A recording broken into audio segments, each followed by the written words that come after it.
একটু গভীর মনোযোগ। আল্লাহ রাব্বুল আলামিন প্রথমে বলেছেন আমি মউতকে সৃষ্টি করেছি। আমাদের বিবেকে প্রশ্ন আসে, আগে তো হায়াত তারপর হলো মউত, ঠিক কিনা বলেন? হায়াত তারপরে হলো মউত। রব্বে কারীম বলেছেন না না না, আমি মউতকেই আগে সৃষ্টি করেছি। একটু যদি গবেষণা করেন, আপনার যে মোবাইলটা রয়েছে, মোবাইল, এই মোবাইলটা, যেই মোবাইল আপনি ব্যবহার করেন, মোবাইলকে যখন কোম্পানি থেকে বের করা হলো, এই মোবাইলটা বের করার আগে দেখবেন এখানে বাটনে লেখা থাকে, কার্টুনে লেখা থাকে মোবাইলটা 1 বছর ওয়ারেন্টি রয়েছে, ঠিক কিনা বলেন? এখন পর্যন্ত আপনাদের এই রূপসী বাজার অথবা আপনাদের ফুলপুর বাজারে বাজারজাত করা হয় নাই, কিন্তু মোবাইলের গায়ে লেখা হলো 1 বছর পর্যন্ত ওয়ারেন্টি রয়েছে। 1 বছর পর কিন্তু এই মোবাইলের কোনো ওয়ারেন্টি গ্যারান্টি নাই, ঠিক কিনা? চিৎকার দিয়ে বলেন। বুঝে আসছে কথা আমার? এটা লেখা থাকে যে কোনো পণ্যের গায়ে, যেগুলো গ্যারান্টি ওয়ারেন্টি থাকে, এটা লেখা হয়। তাহলে এখন পর্যন্ত সার্ভিস করা হলো না, বাজারজাত করা হলো না, মার্কেটিং করা হলো না, এরপরেও এই মোবাইলের একটা ডেট হয়ে গেল 1 বছর গ্যারান্টি আর ওয়ারেন্টি। তেমনি ভাবে মুসলমান ভাইরা আমার, আপনাকে আমাকে রূহের জগতে মালিক যখন সৃষ্টি করেছে, রূহ যখন তৈয়ার করেছে, সঙ্গে সঙ্গে আপনার একটি ওয়ারেন্টি হয়েছে 60 বছর অথবা 50 বছর আপনার গ্যারান্টি এবং ওয়ারেন্টি। এই 50 এবং 60 বছর পর পৃথিবীর জমিনে আপনি থাকতে পারবেন না, ঠিক কিনা বলেন? এই জন্য আল্লাহ রাব্বুল আলামিন বলেছেন আগেই আমি মউতকে সৃষ্টি করেছি, মানে তোমার মৃত্যুর ডেট আগেই আমি দিয়েছি। সুবহানাল্লাহ বলেন। আগেই দিয়েছেন। আর এইটুক হায়াত নিয়ে আমরা কত বাহাদুরি করি, একটু চিন্তা করেন। ডেট সহ হয়েছে, 60 বছরের ডেট, আপনার ডেটও হয়েছে, এরপরেও আপনি বাহাদুরি করেন 1 বছরের ওয়ারেন্টি নিয়ে, 60 বছরের ওয়ারেন্টি নিয়ে। নবীজির হাদিস অনুযায়ী 60 থেকে 70 বছর হায়াত। এই হায়াতের মধ্যে আপনার কত বাহাদুরি, আপনি কি একটু গবেষণা করেছেন, চিন্তা করেছেন যে আমার মতো কতজন ওই মেডিকেলে পড়ে আছে, চিরামুড়ি ছাড়া কিছু খেতে পারে না, ঠিক কিনা বলেন? অবাস্তব কথা বলেছি? কেউ খেতে পারে না।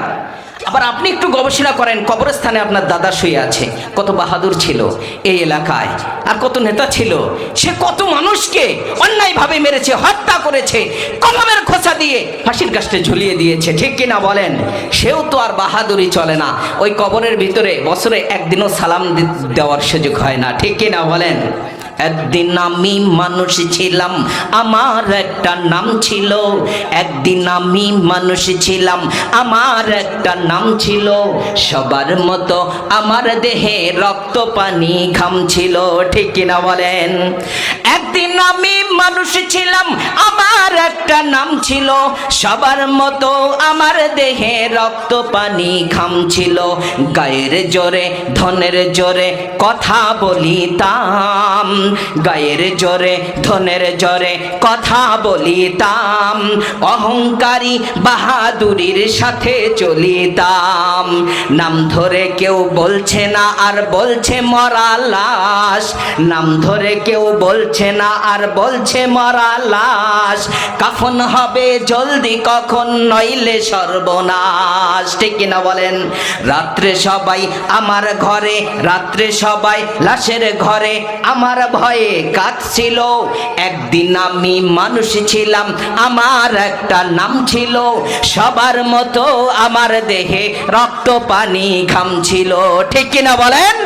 এই বাহাদুরি আপনি একটু চিন্তা করেন। 1 ফোঁটা নাপাক পানি যেটা হুকুম দেওয়া হয়েছে শরীয়তে, এই নাপাক পানিকে পর্যায়ক্রমে 10 দিনে, 20 দিনে, 40 দিনে আল্লাহ রাব্বুল আলামিন পবিত্র কোরআনে বলেছেন আমি রূপান্তরিত করে করে 6 মাসের ভিতরে তাকে পূর্ণতা দিয়ে এরপরে মানুষ রূপান্তরিত করেছি। আর এই মানুষটা বের হয়ে আমি রবকেই অস্বীকার করে, বলেন না নাউজুবিল্লাহ, তাকেই অস্বীকার করে। আচ্ছা বলুন, যারা অস্বীকার করে তাদেরকে আমাদের ভাষায় কি বলা হয়, কোরআনের ভাষায় কি বলা হয়? কাফের। কি বলা হয়? কাফের। আর যারা স্বীকার করে এদের মধ্যে অনেক প্রকার রয়েছে। তাবারাকাল্লাযী বিয়াদিহিল মুলক, বরকতময় সত্তা যার হাতে ক্ষমতা, যার হাতে ক্ষমতা। আমার সাথে একটু কথা বলবেন, এরপরে আলোচনায় যাব। বরকতময় সত্তা যার হাতে ক্ষমতা। এবং সমস্ত জিনিসের শক্তি যার আছে, সমস্ত জিনিসের উপরে যার শক্তি, আল্লাহ রাব্বুল আলামিন বলেছেন ওয়া হুয়া আলা কুল্লি শাইইন কাদির। এর পরের আয়াতে বলেছেন আল্লাযী খালাকাল মাউতা, আমি সৃষ্টি করেছি মউতকে, ওয়াল হায়াতা, হায়াতকে। এরপরে বলেছেন তোমাদের পরীক্ষার জন্য কে বেশি আমল করে, উত্তম আমল, এই আমলের জন্য আমি একটা প্রতিযোগিতা দিয়েছি। বলেন সুবহানাল্লাহ। এর মধ্যে যদি তোমাদের আমল করতে ভুল হয়, রব্বে কারিম বলেন ওহুয়াল আজিজুল গফুর, আমি মাফ করে দেব, আমি গফফার। বলেন সুবহানাল্লাহ। আর যদি না মানো তাহলে আমি শক্তিশালী, তাহলে তোমাদের ধরবো। আমি ছাড় দিয়েছি কিন্তু ছেড়ে দেই নাই, ঠিক কি না বলেন? ছেড়ে দেই নাই। আসুন তাফসিরে আসুন, মারিফুল কোরআন 1390 নম্বর পৃষ্ঠা থেকে তাফসির করছি। প্রথম আয়াত তাবারাকাল্লাযী বিয়াদিহিল মুলক, আল্লাহর হাতে শক্তি, বাদশাহী।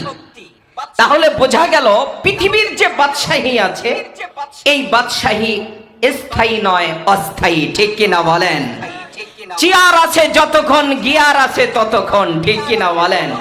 চেয়ার পাইলেই আল্লাহ আপনাকে মর্যাদা দিবেন, সম্মান দিবেন, আর এই চেয়ার যাবে না, কোরআন হাদিসের কোন জায়গায় লেখা নাই। কিন্তু চেয়ারে আমি বসেছি, আমার একটু গিয়ার আছে, এখন অনেকটা গরম আছে, ঠিক কি না বলেন? আপনিও যদি বসেন একটা গরম আসবে, এই চেয়ার ছাড়তে চাই না আমরা। কিন্তু রব্বে কারিম বলেছেন না, সমস্ত চেয়ারের চেয়ার, তখ্তর তখ্ত, সমস্ত সিংহাসনের সিংহাসন, সব শক্তির উপরে বাদশাহী আমি রবের। বলেন না সুবহানাল্লাহ। শুধুমাত্র সাময়িকের জন্য, অল্প সময়ের জন্য পৃথিবীর বুকে তোমাকে চেয়ার দেওয়া হয়েছে। এই চেয়ারও তোমার 5 বছর থাকবে, আর কোনো গ্যারান্টি আছে না। কত মানুষ চেয়ার পাওয়ার পরেও তাকে জুতা পেটা করা হয়েছে, ঠিক কিনা বলেন? কত মানুষ চেয়ার পাওয়ার পরেও তাকে পানির ভিতরে চুবিয়ে চুবিয়ে মারা হয়েছে, ঠিক কিনা বলেন? কত মানুষ চেয়ার পাওয়ার পরেও তাকে ল্যাংড়া বসা, প্রতিবন্ধী বসার মাধ্যমে পৃথিবী থেকে বিদায় করা হয়েছে, ঠিক কিনা বলেন? এর মানে চেয়ার পেয়েছি আর গিয়ার পেয়েছি এমনটা নয়, এমনটা নয়। সবকিছুর শক্তি আর সবকিছুর বাদশাহী আমি রবের। তোমাদের সাময়িকের জন্য দিয়েছি, অল্প কিছু সময়ের জন্য দিয়েছি। এই জন্য কোরআনের যে ছায়াতল, মাদ্রাসা হোক, মাহফিল হোক, যেখানেই আসবেন, আল্লাহ রব্বুল আলামিন আপনার গুনাহ মাফ করবেন, ওয়াদা করেছেন। বলেন সুবহানাল্লাহ। আল্লাহ রব্বুল আলামিন বলেন তাবারাকাল্লাযী বিয়াদিহিল মুলক, বরকতময় ওই সত্তা যার হাতে ক্ষমতা, যার কাছে আল্লাহর বাদশাহী। আল্লাহ রাব্বুল আলামিন বলেন যার বরকত, রহমত এবং করুণা যার হাতে, তার হাতে বাদশাহী। এখানে হাত বলেছেন, হাত দ্বারা আমাদের মতো হাত নয়, আমাদের মতো জয়বান নয়, আমাদের মতো মুখ নয়। আল্লাহ রাব্বুল আলামিনের কুদরতি হাতের কথা এখানে বলা হয়েছে। এরপরে বলা হয়েছে সমস্ত জিনিসের উপরে শক্তি হলো আমি রবের। বলেন না সুবহানাল্লাহ। আপনার চোখের শক্তি কার? আল্লাহর জবানের শক্তিটা কার? আপনি হাঁটা চলা করেন, খাবার খান, এসব কিছুর শক্তি কার? আপনি যদি একটু গভীর মনোযোগ, চোখ যার নাই, চোখের শক্তি যিনি হারিয়ে ফেলেছে। আমরা সাধারণত পৃথিবীতে দেখি একটু বিদ্যুৎ যদি চলে যায় চিৎকার করে উঠি, আর যদি কাঁটাযুক্ত মাছ দিয়ে খাবার খাইতেছি, এই সময় যদি বিদ্যুৎ চলে যায় ভয় হয়, আলো চলে গিয়েছে, গলার ভিতরে কাঁটা ফুটবে, ঠিক কিনা বলেন? এটা আমাদের ভয়। পক্ষান্তরে মুসলমান, একটু গভীর মনোযোগ, যেই ব্যক্তি অন্ধ, যার 20 থেকে 30টি বছর পর্যন্ত চোখের আলো হারিয়ে ফেলেছে, ওই ব্যক্তি বিদ্যুৎ যাওয়ার পর কিন্তু চমকে ওঠে না। কারণ হলো সে তো চোখে দেখে না, ঠিক কিনা বলেন? চোখের আলোটা হারিয়ে ফেলেছে। মুসলমান ভাইরা আমার, একই সাথে এক অন্ধের মাহফিলে আমি ছিলাম। যখন বিদ্যুৎটা চলে গেল, যাওয়ার পর আমরা বিদ্যুৎ দেওয়ার জন্য চিৎকার শুরু করলাম। এই মুহূর্তে ওই অন্ধ বক্তা আবু সাইদ আমাকে ডাক দিয়ে বলে, জামালপুরি সাহেব, বিদ্যুৎ চলে গিয়েছে মাত্র 2 মিনিটের জন্য, এই জন্য আপনারা চিৎকার করেন। আর আজ থেকে আমার 30টি বছর হলো বিদ্যুৎটা চলে গিয়েছে চোখে থেকে। আমি কিন্তু চোখে দেখি না, যার চোখ নাই সেই বোঝে চোখের মর্যাদা, ঠিক কিনা বলেন? চোখের শক্তি কার? তাহলে আপনার দৈনন্দিন একবারে শিশুকাল থেকে মৃত্যু পর্যন্ত সবকিছুর দায়িত্ব, চালানো ক্ষমতা, এই পৃথিবীতে আসবাবপত্র, আসমান জমিন, এ সব কিছু হরকত নক্ষত্র যা কিছু আছে কার ইশারায় চলে? একটু কথা বলেন, কার ইশারায় চলে? আচ্ছা মানুষ বলো দেখি, রাত্রি কেন কালো? চাঁদ সূর্য কোথায় থেকে পেল এত আলো? আচ্ছা মানুষ বলো দেখি, রাত্রি কেন কালো? চাঁদ সূর্য কোথায় থেকে পেল এত আলো? পশু পাখি কয় না কথা, মানুষ কেন কয়? পশু পাখি কয় না কথা, মানুষ কেন কয়? বলো বলো এসব মানুষ কেমন করে হয়? বলো বলো এসব মানুষ রবের ইশারায়, ঠিক কিনা বলেন? আপনার আমার যা কিছু দেখি বা না দেখি, সব কিছুর উপরে শক্তি কার? আল্লাহর। এখন সামনে তো নির্বাচন, ঠিক কিনা বলেন? আওয়াজ এত কম কেন আপনাদের? নির্বাচনের একটা প্রশিক্ষণ হওয়া দরকার না? একটু হু হা সুবহানাল্লাহ, তরকারির ভিতরে মশলা টসলা না হলে মজা হয় না, ঠিক কিনা বলেন? একটু সালাদ দিতে হয়। বয়ানেও যদি একটু আল্লাহু আকবার তাকবীর হয়, তাহলে তো আশা করি বক্তাও একটু গিয়ারে থাকবে, ঠিক কিনা বলেন? বক্তা যুবক, আলোচনাও হবে ফাটাফাটি, ঠিক কিনা বলেন? আলোচনাও ফাটাফাটি হবে, একটু মনোযোগ থাকতে হবে, শুধু মনোযোগটা দিবেন। সমাধান চাও যদি জীবনে মরণে, ফিরে চাও খুঁজে নাও চোখ রাখো কোরআনে, ঠিক কিনা বলেন? সমাধান চাও যদি জীবনে মরণে, ফিরে চাও খুঁজে নাও চোখ রাখো কোরআনে। এত চির অম্লান চির মুক্তির ডাক, এ যে মহাবাণী খোদারি কালামে পাক। এই দুনিয়া আর সেই দুনিয়া, মুক্তি পাবে তুমি দোজাহানে। সমাধান সমাধান চাও যদি জীবনে মরণে, ফিরে চাও খুঁজে দাও চোখ রাখো কোরআনে। ঘরে বলো কিংবা রাস্তে বলো, ঘরে বলো কিংবা রাস্তে বলো, অশান্তি দূর করে শান্তি আনে। সমাধান সমাধান চাও যদি জীবনে মরণে, ফিরে চাও খুঁজে নাও চোখ রাখো কোরআনে। এ বাণী সকলের নয় শুধু মুমিনের, এই বাণী সকলের নয় শুধু মুমিনের। যারাই মানবে চলে, যারাই মানবে চলে, ফল পাবে কোরআনে। সমাধান সমাধান চাও যদি জীবনে মরণে, ফিরে চাও খুঁজে নাও চোখ রাখো কোরআনে, ঠিক কিনা বলেন? একটু চিৎকার দিয়ে বলেন, কোরআনে না টেলিভিশনে?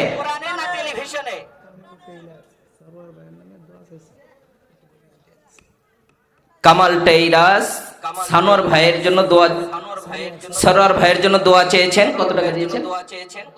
আল্লাহ তাআলা কবুল করুক, তার মনের আশা পূরণ করুক। লিল্লাহি তাকবীর। চলবে আলোচনা, চলবে। আজকে তো আমাদের সুখ নাই, সুখ খোঁজার জন্য আমাদের এই দেশ স্বাধীন করেছিলাম, ঠিক কিনা বলেন? ভারত থেকে স্বাধীন করেছিলাম, ব্রিটিশ থেকে স্বাধীন করেছিলাম। 190 বছর, 190 বছর জিহাদ করে ভারত, বাংলা, পাকিস্তান সব মিলে আমরা যুদ্ধ করে একটু শান্তির জন্য ব্রিটিশ থেকে আলাদা করেছিলাম, ঠিক কিনা বলেন? এরপরে 48 থেকে শুরু করে নিয়ে আবারও দেশের ভিতরে একদল হায়ানা আমাদেরকে কষ্ট দিয়েছে। আমরা আবার সেই খান পাঠান থেকে আবারও এই দেশকে স্বাধীন করেছি, ঠিক কিনা বলেন? 71-এ আমাদের দেশ স্বাধীন হওয়ার পর পর্যায়ক্রমে এভাবে আসতেছিল শুধুমাত্র সুখের বাতাসে, ঠিক কিনা বলেন? কখন যেন সুখ পাবো, কখন যেন শান্তি পাবো, কিন্তু সেই শান্তির মাঝেও অনেক সময় অনেক দুর্ঘটনা ঘটে যাচ্ছে, ঠিক কিনা বলেন? ঘটে যাচ্ছে কিনা বলেন? কোরআনের ছায়াতলে আমাদের নাই, এজন্য কোরআনের ছায়াতলে আসলে আমাদের অবশ্যই বরকত হবে। এসো কোরআনের ছায়াতলে, সমবেত হই, এসো কোরআনের ছায়াতলে সমবেত হই, এসো আজকের মাহফিলে সমবেত হই, আল্লাহ রাসূলের অনুগত হই, এসো কোরআনের ছায়াতলে সমবেত হই, আল্লাহ রাসূলের অনুগত হই। এই কোরআনের ছায়াতলে এসে কত মানুষ জীবন দিল হেসে, ঠিক কিনা বলেন? এই কোরআনের ছায়াতলে এসে কত মানুষ জীবন দিল হেসে। আমার হাদি ভাইও এরকম হত্যা, এরকম শহীদ হয়েছে, ঠিক কিনা বলেন? আল্লাহ রাব্বুল আলামিন থেকে জান্নাত নসিব করুক, সকলে বলেন আমিন। আমাদের এমন একটা পরিস্থিতি এসেছে, দেখেন আমি কোনো রাজনৈতিক কথা বলবো না, যে আমাদের কীর্তি সন্তান দেশনেত্রী বেগম খালেদা জিয়ার সুযোগ্য সন্তান তারেক জিয়া দেশে এসেছে, ঠিক কিনা বলেন? খুশির সংবাদ কিনা? এটা একটা খুশির সংবাদ, কিন্তু অনেকেই এই খুশির সংবাদটা মানে করতে গিয়ে আবার হাদি ভাইয়ের কথা স্মরণ হয়ে যায়, ঠিক কিনা বলে? যে হায় আল্লাহ, আমার হাদি ভাই চলে গেল, যাদের ওসিলা করে আমরা আবার নতুন একটা আলো দেখতে পেয়েছিলাম, তাদের মধ্যে একজন চলে গেল। এখন আমরা হাসবো না কান্না করব? আমরা কিছু করতে পারি না, মাঝে মাঝে এমন একটা অবস্থা হয়ে দাঁড়ায়, এমন একটা অবস্থা দাঁড়ায়। এজন্য আমাদের সুখ শান্তি আমরা চাই কিন্তু পাই না। সুখ যদি খুঁজতে চাই আর সুখ যদি আমার দরকার হয়, তাহলে পবিত্র কোরআন আর ওই মদিনাওয়ালার ইসলাম ছাড়া কোনো জায়গায় সুখ পাওয়া যাবে না, ঠিক কিনা বলেন? আপনার দৈনন্দিন জীবনের সুখ যদি আপনি নিতে চান, কোরআন পঙ্খান্নভাবে বিধিবিধান আপনার জারি করতে হবে, তাহলে আপনার সুখ আসবে, এছাড়া সুখ আসবে না। সুখের তো অনেক বাতাস দেখা যায়, হজ করে আসে, এরপরেও সুখ নাই, এরপরে দেশের নেতা হয়, তাও সুখ পাই না আমরা। সুখ কোথায় পাবো? শান্তি কোথায় পাবো? শান্তি খুঁজে পাই না। আমাদেরই কপালেতে শান্তি বুঝি নাই রে, আমাদেরই কপালেতে শান্তি বুঝি নাই রে।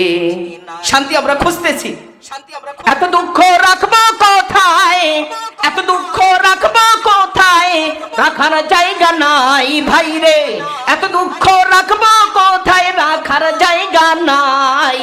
আমাদেরই কপালেতে শান্তি বুঝি নাই ভাই রে, আমাদেরই কপালেতে শান্তি বুঝি নাই। পাঁচ ওয়াক্ত নামাজ পড়ে কপালে তার দাগ, পাঁচ ওয়াক্ত নামাজ পড়ে কপালে তার দাগ, মক্কাতে যায় নামের আগে লাগায় হাজি সাহেব, ঠিক কিনা বলেন? হজ করে নাই, দেখবেন আলহাজ লেখা শেষ, ঠিক কিনা? আছে না এমন? পাঁচ ওয়াক্ত নামাজ পড়ে কপালে তার দাগ, মক্কাতে যায় নামের আগে লাগায় হাজি সাহেব। এরকম অনেক হাজি আছে যে তারা দেখবেন হাজির পোশাক টোশাক পরে নামকরণ করে এরপরে 4 হোটেলে যায়, 4 হোটেলে যায়, মাশাল্লাহ হাজি তো মসজিদে, এরকম 4 হোটেলে যাওয়ার পর তার থেকে আর হাজিগিরি পাওয়া যায় না, ঠিক কিনা? 4 দোকানে বসে হাজি, 4 দোকানে বসে হাজি, টেলিভিশন চায়, হিন্দি গানের তালে তালে পা দুটো নাচায়, হিন্দি গানের তালে তালে পা দুটো নাচায়। এত দুঃখ রাখবো কোথায়, এত দুঃখ রাখবো কোথায়, রাখার জায়গা নাই ভাই রে, এত দুঃখ রাখবো কোথায়, রাখার জায়গা নাই। আমাদেরই কপালেতে শান্তি বুঝি নাই ভাই রে, শান্তি বুঝি নাই। শুধু ঘুষে জীবন কাটে, শুধু ঘুষে জীবন কাটে, করে দুর্নীতি, এসব মানুষ আবার হয় মসজিদের সভাপতি, ঠিক কিনা বলেন? শুধু ঘুষে জীবন কাটে, করে দুর্নীতি, এসব লোক হয় যদি মসজিদের সভাপতি। হক কথা বলতে গেলে, উচিত কথা বলতে গেলে, মোল্লার চাকরি নাই ভাই রে, মোল্লার চাকরি নাই। এত দুঃখ রাখবো কোথায়, রাখার জায়গা নাই ভাই রে, আমাদেরই কপালেতে শান্তি বুঝি নাই, ঠিক কিনা বলেন? বলতেছিলাম মুসলমান ভাইরা আমার, পবিত্র কোরআনে আল্লাহ রাব্বুল আলামিন বলেন, আল্লাযী খালাকাল মাউতা, আমি মউতকে সৃষ্টি করেছি। পরে বলেছেন আল্লাহ রাব্বুল আলামিন ওয়াল হায়াত, হায়াতকে সৃষ্টি করেছি। একটু গভীর মনোযোগ। আল্লাহ রাব্বুল আলামিন প্রথমে বলেছেন আমি মউতকে সৃষ্টি করেছি। আমাদের বিবেকে প্রশ্ন আসে, আগে তো হায়াত তারপর হলো মউত, ঠিক কিনা বলেন? হায়াত তারপরে হলো মউত। রব্বে কারীম বলেছেন না না না, আমি মউতকেই আগে সৃষ্টি করেছি। একটু যদি গবেষণা করেন, আপনার যে মোবাইলটা রয়েছে, মোবাইল, এই মোবাইলটা, যেই মোবাইল আপনি ব্যবহার করেন, মোবাইলকে যখন কোম্পানি থেকে বের করা হলো, এই মোবাইলটা বের করার আগে দেখবেন এখানে বাটনে লেখা থাকে, কার্টুনে লেখা থাকে মোবাইলটা 1 বছর ওয়ারেন্টি রয়েছে, ঠিক কিনা বলেন? এখন পর্যন্ত আপনাদের এই রূপসী বাজার অথবা আপনাদের ফুলপুর বাজারে বাজারজাত করা হয় নাই, কিন্তু মোবাইলের গায়ে লেখা হলো 1 বছর পর্যন্ত ওয়ারেন্টি রয়েছে। 1 বছর পর কিন্তু এই মোবাইলের কোনো ওয়ারেন্টি গ্যারান্টি নাই, ঠিক কিনা? চিৎকার দিয়ে বলেন। বুঝা আসছে কথা আমার? এটা লেখা থাকে যে কোনো পণ্যের গায়ে, যেগুলো গ্যারান্টি ওয়ারেন্টি থাকে, এটা লেখা হয়। তাহলে এখন পর্যন্ত সার্ভিস করা হলো না, বাজারজাত করা হলো না, মার্কেটিং করা হলো না, এরপরেও এই মোবাইলের একটা ডেট হয়ে গেল 1 বছর গ্যারান্টি আর ওয়ারেন্টি। তেমনি ভাবে মুসলমান ভাইরা আমার, আপনাকে আমাকে রূহের জগতে মালিক যখন সৃষ্টি করেছে, রূহ যখন তৈয়ার করেছে, সঙ্গে সঙ্গে আপনার একটি ওয়ারেন্টি হয়েছে 60 বছর অথবা 50 বছর আপনার গ্যারান্টি এবং ওয়ারেন্টি। এই 50 এবং 60 বছর পর পৃথিবীর জমিনে আপনি থাকতে পারবেন না, ঠিক কিনা বলেন? এই জন্য আল্লাহ রাব্বুল আলামিন বলেছেন আগেই আমি মউতকে সৃষ্টি করেছি, মানে তোমার মৃত্যুর ডেট আগেই আমি দিয়েছি। সুবহানাল্লাহ বলেন। আগেই দিয়েছেন। আর এইটুক হায়াত নিয়ে আমরা কত বাহাদুরি করি, একটু চিন্তা করেন। ডেট সহ হয়েছে, 60 বছরের ডেট, আপনার ডেটও হয়েছে, এরপরেও আপনি বাহাদুরি করেন 1 বছরের ওয়ারেন্টি নিয়ে, 60 বছরের ওয়ারেন্টি নিয়ে। নবীজির হাদিস অনুযায়ী 60 থেকে 70 বছর হায়াত। এই হায়াতের মধ্যে আপনার কত বাহাদুরি, আপনি কি একটু গবেষণা করেছেন, চিন্তা করেছেন যে আমার মতো কতজন ওই মেডিকেলে পড়ে আছে, চিরামুড়ি ছাড়া কিছু খেতে পারে না, ঠিক কিনা বলেন? অবাস্তব কথা বলেছি? কেউ খেতে পারে না। আবার আপনি একটু গবেষণা করেন, কবরস্থানে আপনার দাদা শুয়ে আছে, কত বাহাদুর ছিল এই এলাকায়, আর কত নেতা ছিল, সে কত মানুষকে অন্যায়ভাবে মেরেছে, হত্যা করেছে, কলমের খোঁচা দিয়ে ফাঁসির কাস্টে ঝুলিয়ে দিয়েছে, ঠিক কিনা বলেন? সেও তো আর বাহাদুরি চলে না, ওই কবরের ভিতরে বছরে একদিনও সালাম দেওয়ার সুযোগ হয় না, ঠিক কিনা বলেন? একদিন আমি মানুষ ছিলাম, আমার একটা নাম ছিল। একদিন আমি মানুষ ছিলাম, আমার একটা নাম ছিল। সবার মতো আমার দেহে রক্ত পানি ঘাম ছিল, ঠিক কিনা বলেন? একদিন আমি মানুষ ছিলাম, আমার একটা নাম ছিল। সবার মতো আমার দেহে রক্ত পানি ঘাম ছিল। গায়ের জোরে ধনের জোরে কথা বলিতাম, গায়ের জোরে ধনের জোরে কথা বলিতাম। অহংকারী বাহাদুরির সাথে চলিতাম। নাম ধরে কেউ বলছে না আর বলছে মরা লাশ, নাম ধরে কেউ বলছে না আর বলছে মরা লাশ। কাফন হবে জলদি কখন, নইলে সর্বনাশ, ঠিক কিনা বলেন? রাত্রে সবাই আমার ঘরে, রাত্রে সবাই লাশের ঘরে আমার ভয়ে কাঁদছিল। একদিন আমি মানুষ ছিলাম, আমার একটা নাম ছিল। সবার মতো আমার দেহে রক্ত পানি ঘাম ছিল, ঠিক কিনা বলেন? এই বাহাদুরি আপনি একটু চিন্তা করেন। 1 ফোঁটা নাপাক পানি যেটা হুকুম দেওয়া হয়েছে শরীয়তে, এই নাপাক পানিকে পর্যায়ক্রমে 10 দিনে, 20 দিনে, 40 দিনে আল্লাহ রাব্বুল আলামিন পবিত্র কোরআনে বলেছেন আমি রূপান্তরিত করে করে 6 মাসের ভিতরে তাকে পূর্ণতা দিয়ে এরপরে মানুষ রূপান্তরিত করেছি। আর এই মানুষটা বের হয়ে আমি রবকেই অস্বীকার করে, বলেন না নাউজুবিল্লাহ, তাকেই অস্বীকার করে। আচ্ছা বলুন, যারা অস্বীকার করে তাদেরকে আমাদের ভাষায় কি বলা হয়, কোরআনের ভাষায় কি বলা হয়? হয় কাফের। কি বলা হয়? কাফের। আর যারা স্বীকার করে এদের মধ্যে অনেক প্রকার রয়েছে, কেউ মুনাফিক, কেউ খাঁটি মুসলমান, কেউ আবার সাধারণ মুসলমান, কেউ আবার একেবারেই নিম্ন শ্রেণীর মুসলমান, ঠিক কিনা? এখন আমাদের আলোচনা হলো মুসলমান নিয়ে। কাফেরের তো জান্নাত জাহান্নাম নাই, আছে? একটু কথা বলেন, আছে না? তাদের কোনো জান্নাত জাহান্নাম নাই, তাদের নিয়ে আলোচনা না। আলোচনা হলো আমাদেরকে নিয়ে, আমরা যেন কাফের না হয়ে যাই, আমরা যেন মুমিন না হয়ে যাই, সাধারণ ঈমানটা যেন সুন্দর হয়। বলেন না সুবহানাল্লাহ? তাহলে কাফের যিনি আল্লাহ ইহাতককে ইসলাম ধর্ম থেকে শুরু করে নিয়ে যা কিছু আছে সব কিছুকে অস্বীকার করবে। বলেন না নাউজুবিল্লাহ? এবং আল্লাহ যে একজন স্রষ্টা, এই স্রষ্টাকে অস্বীকার করে। কিন্তু বলুন, আপনাদের এই এলাকায় যারা হিন্দু রয়েছে, কাফের যাদেরকে আমরা বলি হিন্দু, তারা কি কখনো বলেছে যে আমার মরতে হবে না, মরণ নাই? এই কথা বলেছে না।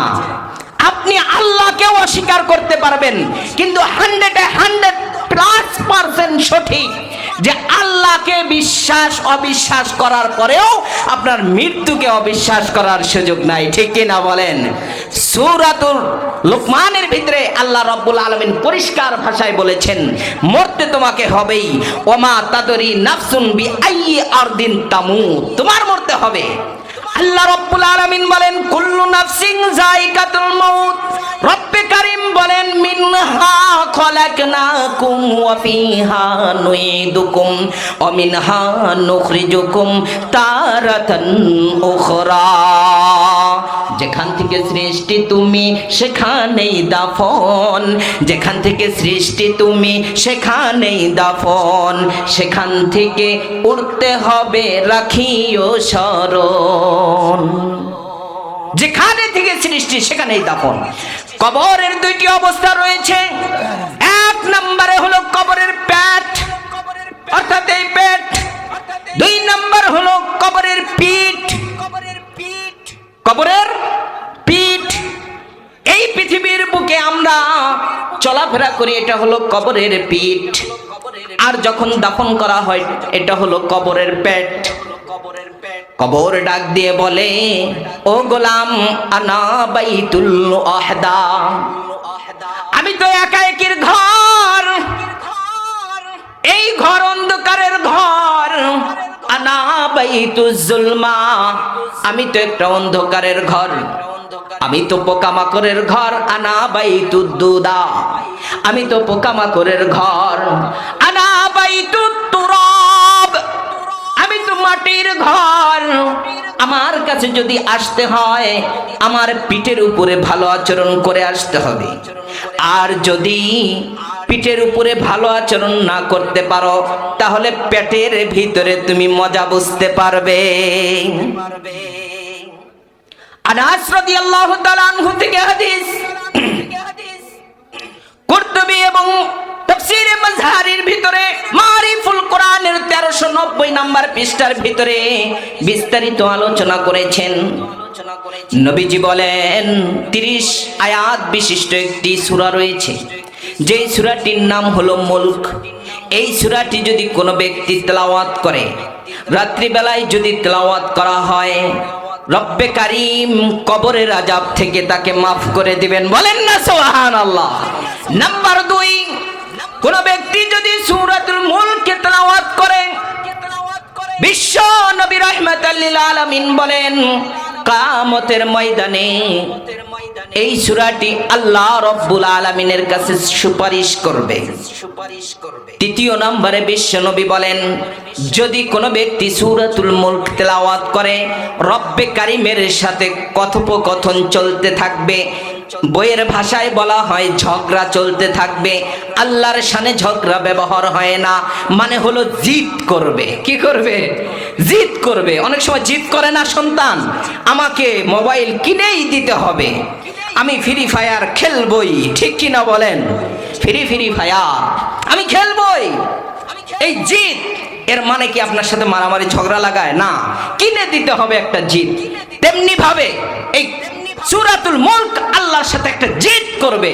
মালিক যতক্ষণ পর্যন্ত তাকে জান্নাতে না দেবে, ততক্ষণ পর্যন্ত আমি এই বন্ধক হয়ে দাঁড়িয়ে আছি, পার্টিশন হয়ে দাঁড়িয়ে আছি। আমাকে এড়িয়ে, আমাকে পার করে তুমি তাকে জাহান্নামে দিতে পারবে না। বলেন না সুবহানাল্লাহ। সূরাতুল মুলক মাত্র 30টি আয়াত, একটি করে আয়াত যদি মুখস্থ করা হয় তাহলে 30 দিনে 30 আয়াত মুখস্থ, ঠিক কি না বলেন? একেবারে ছোট্ট একটি বিষয়, কিন্তু না, আমাদের এটা করার সুযোগ নাই। হুজুর যদি কোনো নসিহত করে, এই নসিহতটা শুনি মানাটা কঠিন হয়ে যায়, কিন্তু আমরা অনেক সময় বাহিরে দিয়ে দেই। আমাদের জীবনের সময় অর্ধেক সময় তো রাত্রির ঘুমের মধ্যেই চলে যায়, বাকি টাইমটাও গল্প গুজব। এখন বর্তমান এই লানতুল্লাহি আলাই, মোবাইল লানতুল্লাহি আলাই বের হয়েছে, এটা আরো আমাদের সময়টাকে শেষ করে দিচ্ছে, ঠিক কিনা বলেন? যুবক ভাইয়েরা মোবাইলটা এমন ভাবে হাতে নিছে, লেখাপড়া সবকিছু ধ্বংস। বর্তমানের যুগে এমন এক পরিস্থিতি আসছে আমাদের মাঝে। এর পরের আয়াতে রব্বে কারিম পরের অংশে বলেন ওয়াল হায়াত, হায়াতকে আমি সৃষ্টি করেছি। তাহলে মৌতকে সৃষ্টি করেছে, এর উদ্দেশ্য হলো আপনার মৃত্যুর গ্যারান্টি ওয়ারেন্টি হয়েছে। এরপরে হায়াত, হায়াত যেটা আমরা বুঝি যে দুনিয়ার বুকে আমরা যে চলতেছি, এটাকে হায়াত বলা হয়।